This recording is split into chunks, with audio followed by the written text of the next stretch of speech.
अनुभव राहिला तुमचा? काय सांगायचा तुमचा अनुभव? आम्ही सुरुवातीला आलो होतो तर हा काहीच बोलत नव्हता, काहीच एक हां. शब्द पण नव्हता. हां आणि आम्ही दीप्ती मोदक मॅमकडे गेलो होतो हां. कन्सल्ट करायला. हां क्लिनिकल सायकोलॉजिस्ट हां, क्लिनिकल त्यांनी तुमचं नाव हे केलं होतं. Deepti Modak clinical psychologist. हां.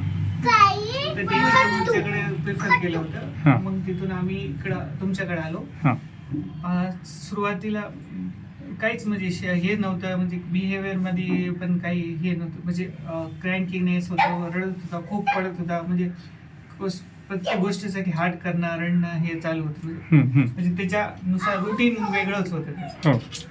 मग आम्ही तुमच्याकडे औषध घेतलं आणि आता 1 वर्ष जवळपास झाले, 1 वर्षाच्या वरी झाले. हा तर भरपूर इम्प्रुव्हमेंट आहे.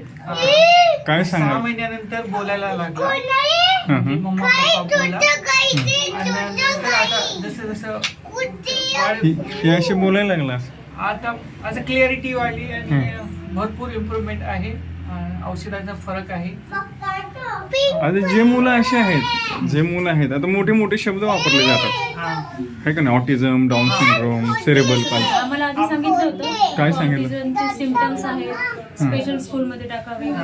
पण आम्ही जेव्हा दीप्ती मॅमचा हे घेतलं, दीप्ती मोदक मॅमचं केलं स्पेशल स्कूलमध्ये टाकायचं का वगैरे, तर मॅमनी सांगितलं वयाच्या 10 वर्षापर्यंत म्हणजे त्याला काही नाही, हा काही स्पेशल म्हणून. आणि मग मॅमनी तुमचा रेफरन्स दिला शिंदे सरांकडे जा, तिथे खूप म्हणजे चांगलं रिझल्ट आहे वगैरे.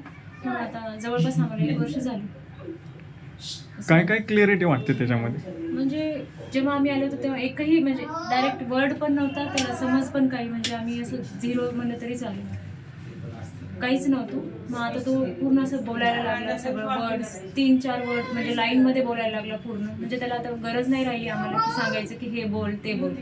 म्हणजे मागे 6 महिने जेव्हा बोलला तेव्हा ॲटलीस्ट आम्हाला म्हणावं लागत होतं का म्हण तू. आता ते पण नाही, आता सगळं तो मागतो, सगळं बोलतो, म्हणजे नॉर्मल झालं. नॉर्मल. आणि काय करायचं म्हणजे नुसतं औषध घेतलं तरच नाही होत, आपल्याला पण एफर्ट्स द्यावं लागते. ह्याच्या मोमाचे आणि थेरपी पण आम्ही कंटिन्यू केली होती, स्पीच थेरपी. त्याचा हेल्प झाला. आणि मग ह्याची घरी आल्यावर हिनं पण त्याच्या मागे लागून खूप करून हॉलिस्टिक अप्रोच म्हणतात. कंटिन्युअस त्याला सोडून द्यायचं, मोकळं सोडायचं. बोला बरं आता तुम्ही, कसं तुम्ही त्याला बांधून ठेवलंय बघू. बोला बरं आता तुम्ही. विहान, तुझं पूर्ण नाव सांग. नाव सांगतो. चॉकी द्यायचंय तुला. नाव सांग. विहान. हा अरे वा, देट आहे, 1 नंबर. कुठे राहतो तू? स्कूलचं नाव काय? स्कूलचं नाव सांग. मॅमचं नाव नाही, स्कूलचं नाव सांग. स्कूलचं नाव? लिटल मेलिना. लिटिल एक पोएम सांग. एखादं काहीतरी म्हणून दाखव. Johnny Johnny. जॉनी हाताची घडी घाल. हा. वाव. हा. वाव. हा.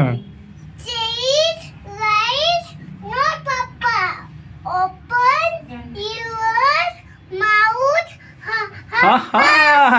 देट आहे, 1 number, 1 number. My name is पूर्ण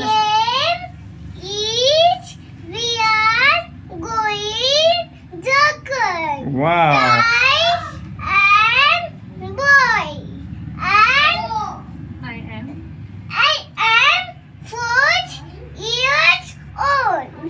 आय एम. पुणे. येस. काय इम्प्रुव्हमेंट आहे. 3-4 महिने झाले येते. काय म्हणतो आता, काय म्हणतो? Pink chocolate. Pink chocolate.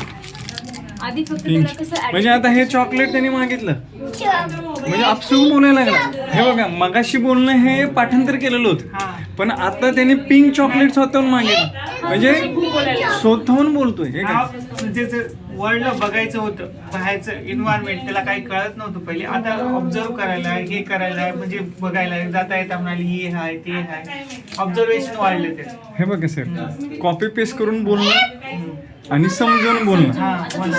हा आता हा म्हणजे असं फोडून दे चॉकलेट पप्पा असं तो म्हणायला लागला. मी समजून उमजून बोल, सगळं समजून. म्हणजे हे पाठांतर नाहीये. नाही नाही पाठ- एखादं काय म्हणेल की पाठांतर बोलतोय, पण आता काय करतोय नाही का, चॉकलेट दे, चॉकलेट फोडून दे. हा. म्हणजे हे टॉक प्रॅक्टिकल टॉक आहे हा. म्हणजे क्रिया म्हणजे ते काय ऑब्जेक्ट हे करून पॅरेट स्पीच नाहीये हे कुठलं स्पीच आहे मॅडम? तो समजून बोलायला लागला. त्याला म्हणजे कळायला लागले की आता कुठे काय बोलायचं कुठे. कॉग्निटिव्ह या that is cognitive speech. Even त्याला आता खेळायला जायचं असेल ना, तो स्वतः सांगतो मला झोका खेळायला जायचंय पप्पा. ते खाली जाऊन क्या बघतो बात. कोणी आहे का नाही, दादा खेळायला, फ्रेंड खेळायला असं सांगतो. जरी मग त्याला आम्ही खेळ- म्हणतो बंद झालं वगैरे तरी तो म्हणतो नाही फ्रेंड खेळायला जायचं. जजमेंट स्पीच आहे. हा ते पण झालं. क्या बात, मस्त ना. आता मला एक सांगायचं आहे, विचारायचं तुम्हाला, जे आता तुम्ही IT क्षेत्रामध्ये नाही का दोघंमध्ये, तर तुम्ही ज्यांच्याकडे असं ज्यांचं शेड्यूल बिझी आहे नाही का, खूप हेक्टिक जॉब आहे तुमचा, तर त्यांच्यामध्ये ह्याचं प्रमाण जास्त दिसतं नाही का. हा तुम्ही एक काय- observe आहे. काय? स्टार्टिंगला जसं तिचं वर्षभराचं असलं तर आम्हाला वाटलं की बोलेल आता हे आता. तसं जसं त्यानं 1.5 वर्ष क्रॉस केला तेव्हा आम्हाला कन्सर्न वाटला की हिला, मला तेवढं वाटलं नव्हतं, हिनं खूप मागे लागत होती जाऊ दवाखान्यात हे जाऊ. मला वाटलं की बोलेन हा हे करेन, लहानच आहे, आतापर्यंत लोक असं म्हणतात की नाही लेट बोलेल, मुलगा आहे पण बोलत तसं नाही. नसतं. त्यांना काय सांगाल आता? त्यासाठी असं तर सांगाल ते- का म्हणजे तुम्ही म्हणजे वेट वेळ नाही करणार. वेट नाही हा. ते जसं आम्ही जवळ- केलं म्हणजे गावाकडे जवळपास कसं 14-15-16 महिने झाले तरी बोलला नाही, तर पहिले डॉक्टर पहिले डॉक्टर म्हणजे असं नाही की लोकं अर्ली सांगतात. अर्ली इंटरव्हेन्शन खूप महत्वाचं आहे. तर तेवढं डिटेक्ट होईल, तेवढं त्यांना लवकर रिकव्हरी होईल. आणि पण जवळपास एज्युकेटेड लोकांना, आता तुम्ही दोघं IT मध्ये आहात, कुठला एरिया तुमचा? आमचं आम्ही हिंजेवाडी. आता तुम्ही हिंजवडी, लॉट ऑफ इन्फॉर्मेशन हो की नाही, त्याच्यामुळे कन्फ्युज होऊन जातं ना, लॉट ऑफ ऑप्शन. आपण विचार करतो की बोलेल आज ना उद्या बोलेल, असं वरत करत टाइम निघून जातो. Postpone करतोय. आणि तसं तसं जाईल तसं मग डिटेक्शन, मग कसं सेकंड ओपिनियन. आम्ही असं ह्याच्या टाइमला पण आम्ही जवळपास 4 ते 5 डॉक्टर फिरलो. मग आम्हाला असंच वाटलं की कुठेतरी थांबावं आता. थांबायला पाहिजे. हा.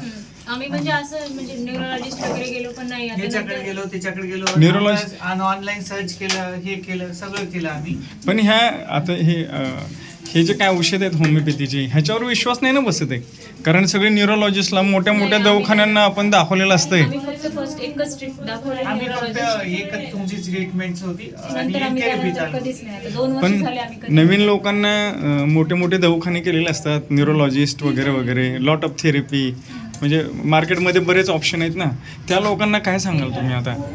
नाही आम्हाला सांगितलं होतं न्यूरोलॉजिस्टने का म्हणजे त्याला वयाच्या 3.5 वर्षानंतर कुठली तरी ट्रीटमेंट आहे.